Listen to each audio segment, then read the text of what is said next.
Lecture du livre de Daniel le prophète. En ces jours-là, les habitants de Babylone allèrent trouver le roi et lui dirent « Livre-nous Daniel qui a détruit Bel et tué le dragon, sinon nous te ferons mourir avec ta famille. » Devant leurs attaques violentes, le roi se vit contraint de leur livrer Daniel. Ils le jetèrent dans la fosse aux lions, auquel on donnait chaque jour 2 cadavres humains et 2 brebis. Mais ce jour-là, on ne leur donna rien pour que Daniel fût dévoré. Or le prophète Habacuc était en Judée. Il avait préparé un plat et mis des morceaux de pain dans un panier, et il allait au champ porter leur repas aux moissonneurs. L'ange du Seigneur dit à Habacuc, « Porte ce repas à Babylone pour Daniel, qui est dans la fosse aux lions. » Habacuc répondit, « Seigneur, je n'ai jamais vu Babylone, et je ne connais pas cette fosse. » Alors l'ange du Seigneur le prit par la tête, il le transporta par les cheveux, et le déposa à Babylone au bord de la fosse, avec l'agilité d'un esprit.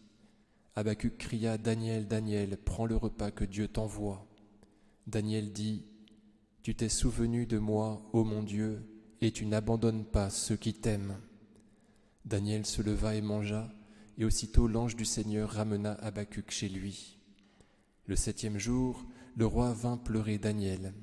Il s'approcha de la fosse et regarda. Daniel était assis au milieu des lions.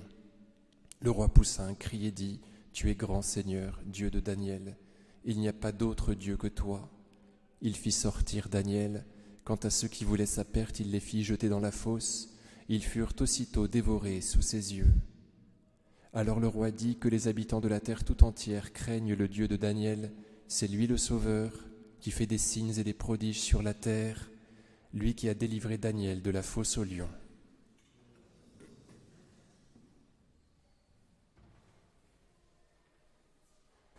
Au nom du Père et du Fils et du Saint-Esprit, ainsi soit-il. Le prophète Daniel est jeté dans la fosse aux lions qui ne le mangent pas, parce qu'il devine à l'intérieur de lui la présence du roi des rois. Ces lions ne mangent pas Daniel parce qu'ils reconnaissent en lui, parce qu'ils hument en lui, ils flairent en lui, le roi, le lion de la tribu de Juda, qu'est Jésus. Et donc ils ne veulent pas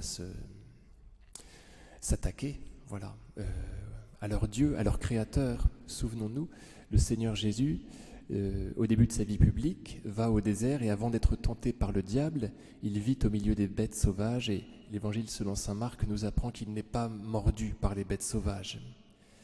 Il vit en paix avec elles. Un petit peu comme Sainte Blandine, si vous voulez, qui n'est pas mangée par les lions, parce que certainement qu'ils flairent en elle la présence de leur Créateur, qui s'appelle aussi, comme je vous le disais, dans le livre de l'Apocalypse, le lion de la tribu de Juda.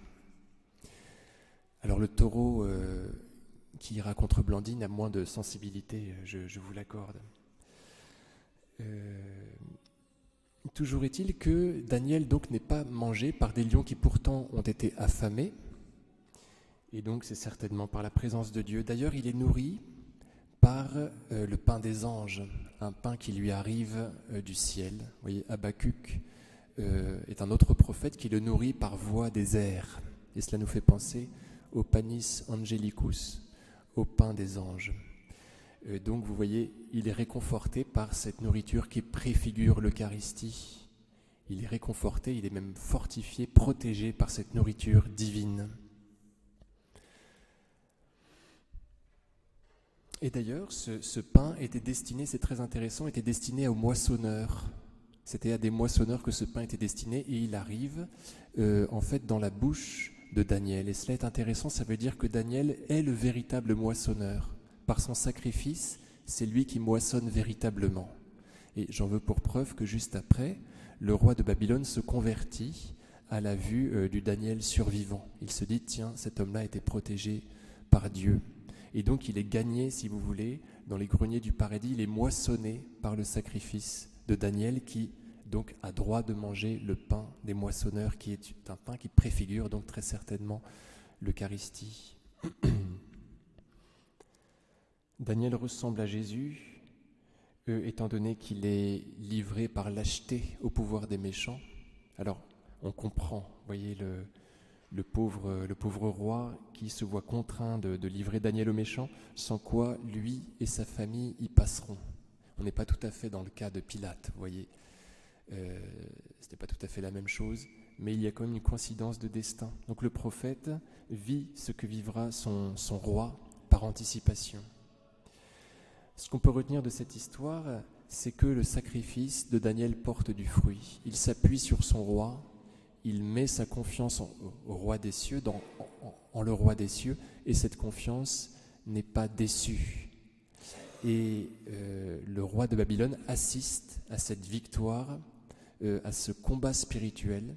Il est aux premières loges de ce combat spirituel et il en prend acte. Il se dit, tiens, cet homme-là s'est appuyé sur un Dieu qui visiblement est le vrai. Donc à chaque fois qu'on place notre confiance en Dieu avec effort, qu'on tombe dans le vide et qu'on espère être récupéré par lui, on est certain de convertir des gens, de porter du fruit de la sorte. Au nom du Père et du Fils et du Saint-Esprit, ainsi soit-il.